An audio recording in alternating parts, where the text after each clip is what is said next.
can you introduce yourself? My name is Charity. I was trafficked from Nigeria to Libya June 5th, 2017. Then I came back December 5th, 2017. Okay, thank you, Charity. Now, under what conditions were you trafficked from Nigeria? Perhaps you can share with us, some background information as to what conditions or hardships you were facing before you left Nigeria. Yeah. Why I left Nigeria is that before I left, I was married with 3 kids, 2 girls, 1 boy. So the man I married to was maltreating me just because my family was not that rich or they are poor. So he was maltreating me or telling me, sometimes if I ask him for money, he would tell me, my mates, he cannot able to afford everything I want. My mates are over there in overseas. I will tell you, can't you go? He tell me to go as a man is very difficult. For a woman, it's easy. Then I will ask him, for example, when I left now, who will not take care of the children? He will tell me, I will look for an house help to take care of them. I was just asking him, but he never knew the reason why I was asking him. But he will keep on saying it. You cannot work. It's what he can able to do. It's what he can able to afford. So just like taking mockery of me anytime he come back home, counting money as if I'm somebody else to him. Always maltreats me. Does not respect my family. Always laugh at all that I came from a very poor family. Even if my mom tried to talk to him, he started insulting us. So the beating was too much. I was only praying for God. How would I going to leave this place? Because the marriage was very, very tough for me to stay there. So I was not having peace at all. So I decided to change that name, poverty people. I think by the time I travel out, he will see me and respect me. I also respect my family. So I decided to leave.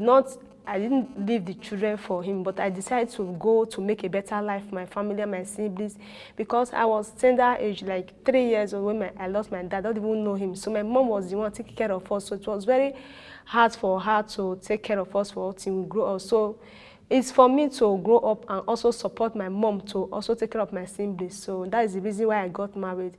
So I now see when I got married, the thing is now increasing. So I took that pain on my own, because it was not in my mind right for time to travel out. I would say yes.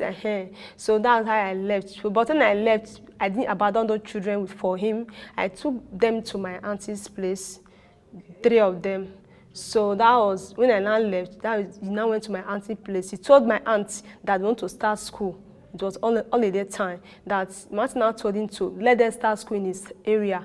He said no. Then he took the 2 girls, the elder ones. They now leave the baby there with my aunt. Okay. So that was how he got the children. Yeah. Now, were you informed of where you were being trafficked to at the time you left Nigeria? Yes, I was informed that they told me I was going to Italy. So my own was any country at all, just for me to leave that place or to make a better life. Okay. Now, how old were your 3 children at the time you were trafficked to Libya? The elder one, the first daughter was 5 years old, and the second one was 4 years or 3 plus. Then the third one, the boy was 10 months old. Okay, I know you mentioned this a little bit at the beginning, but just for clarity's sake, what were your hopes and dreams for your family at the time you left Nigeria? My hope was to make a better life, especially my family. That name, that thing that the man used to laugh at me, very poor family. Who are those people? Who will not, even if I kill you here, who will come and ask me? Nobody, I didn't see anybody there. So that keeps ringing in my head that it's very, very bad. That's the reason why I traveled to bring my mom from the village. At least if I rent a flat for them and my younger ones and my children, they will start taking care of them. Even if the man see them on the way, at least we still have some respect for them. So that was the reason why I traveled to make a better life and to bring a changes for my family.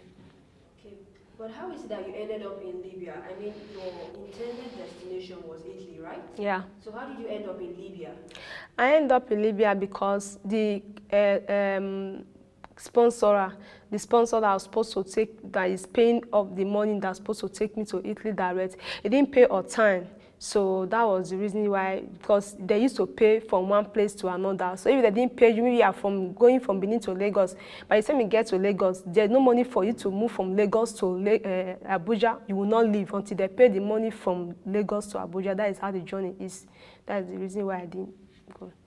Okay, that's the reason you didn't end up at. Yeah, and they now bust the camp. They now said that our government said they should bring the youth back.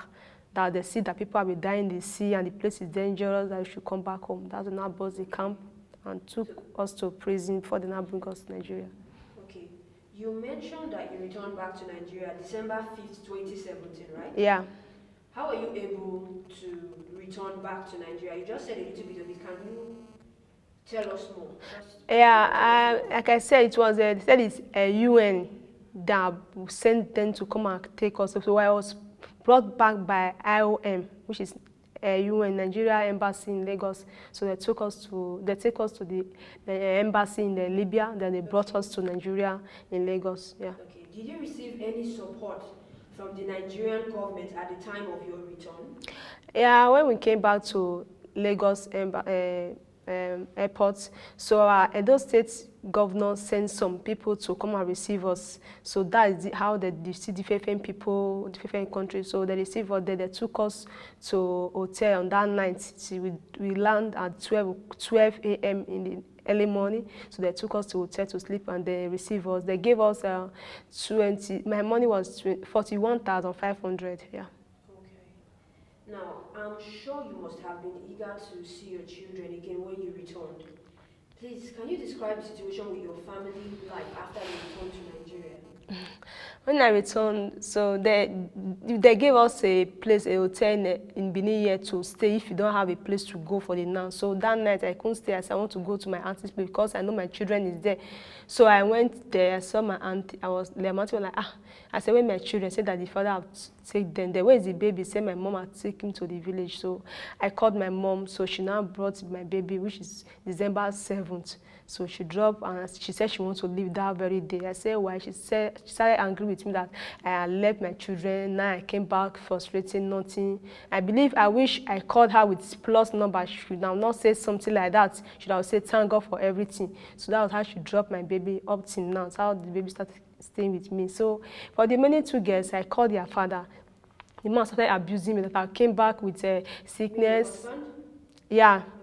My husband. So he said I went for prostitution. I went to prostitute myself with sickness, very kind of sickness. So I should not call him that he have a wife now already. Before I came back here, he now gets on that wife. So I should just go. That should stay for me not to be naked and be going around everywhere like a mad person.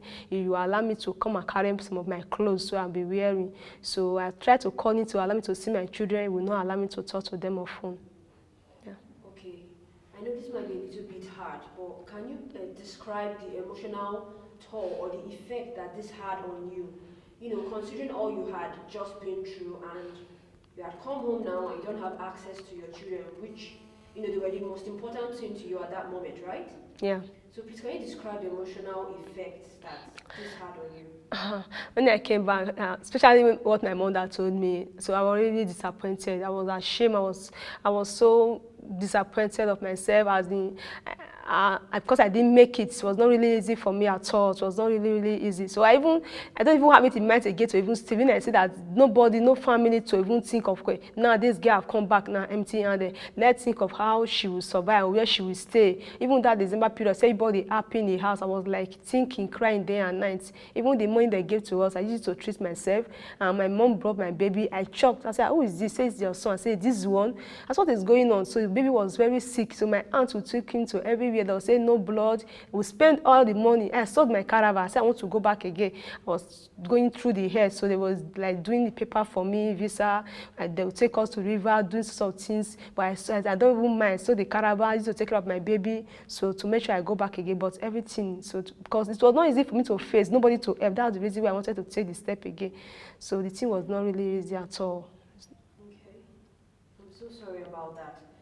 Now, did you take any steps using the justice system to endeavor to regain access to your children? Yes. Okay, what steps did you take and what was the outcome? Okay. When I came back, then I went 2018. I went to their school to see them. Sometimes call the father that I want to talk to them. He will start insulting me. Then I now got the father, the man's wife number. I will still call her as a woman. Please, can I talk to my children? When the man is not around, she will start insulting me. I should not call her number again. So I do go to their school to see them. I cannot buy them anything. I cannot take them home as my children. I cannot do anything for them. I was be hiding seeing my children. So I stopped going because why? I cannot fight at that time because I don't have a roof over my head to put I was staying with my auntie taking care of me and my baby. That was how I stopped going. So later not to go to Women Affairs office. Then I called him, he refused to come. They now served him a letter. So he refused to come. Then I now met with Mama Nyeka, Attorney General, human trafficking. So she now took me to the office at Women Rights. So I went there, they called him, they now came. Before we came, stress and time, so I don't even mind. So when he now came, so they talked to him that he should give me the children. He said no, that he will not give me the children. Why is dead body? Even if you want to go to jail, go to prison, can go for that. I will not give me the children. I abandoned the children. That's for years now. I've not seen my children. I said, but you are the one that refused me for seeing those children. Even if I go to their school, I don't know who will tell you that I was there. He will call me to stop coming to those children's school. So he was like paying me. Now you are now accusing me of abandoning the children. So he said, that's okay. Now, if he will not allow me to carry the children now, he should allow me to be seeing the children often, like weekend. I should be going to this house to see them, greet them. But the guy said, no, if I come twice, that he will bring out cutlass and chase me out. So then I said, okay. Since he said, no, nothing they can do, then I said, I should go. Or I should go to their school or their leisure ground to pick them. Just like kidnap them and nobody will know where they are. I said, no, I cannot kidnap my children. That is how the issue is now. So you haven't seen them for the past 2 years? Yes, I have not seen them. I see. Now, seeing what you've gone through, how else do you think the Nigerian government can help to support repatriating mothers like yourself who are refused access to their children? The reason why the men refuse them to see their children is that because they say that the women are gone and come back. They are not like street girls. Understand? So they don't want their children to copy the same way those women are doing. Maybe they will carry the family because they don't have anything to do. So my advice to our government that they should make empowerment, open a business place for those women so that they can able to take care of their children. So that when even if they're called to fight to collect their children, at least they check them that they have a business doing. The men can also release the children for them. You know, say this one is not those that are walking around. At least she has something doing. He can take care of the children. Then she also have a building, a school for all the children, those that came back with pregnancy. That school there will be for them. They will have school bus. The government will be ready to be paying those children school fees from primary to their secondary school level. They will have a building just for those return migrant children, those that their parents is not around. There are many who came back, the children is around, but their father and their mother is no more. But somebody else brought those children to Nigeria. Actually, there will be a particular school for them to take care of those children. If the money, the business their mother will having will be enough for them to feed the children. If the government will take over this place of the school fees, then open a business place for the women. At least the man will see them and respect them. Because even if the woman go back there, you don't have anything. When the man was there, the man did not respect the woman. Now that she come back empty-handed, that will really expect the man to respect her. It's the same thing. Yeah. Okay, thank you so much, Charity. Just this last question. So what services might have been helpful to you? You've already told us what you think the Nigerian government can do. Yeah. But when you came back, or now you are back, what services might have been helpful to you? A lot has been done, but looking at other women, what services could help them? Women in your shoes, or women who have been through whatever you've been through. What services can help them? I will advise those that did not have handwork before they left. They should go and learn handwork, understand, for all these things to go out from their brain, to learn more handwork. And it's the same thing. It's yet empowerment that can help them. Empowerment, especially is empowerment. Open a shop for them. Let them see people around them. Let them see people laughing, smiling. That's what they want. Okay. Yeah. Thank you so much, Charity. Thank you. Thank you.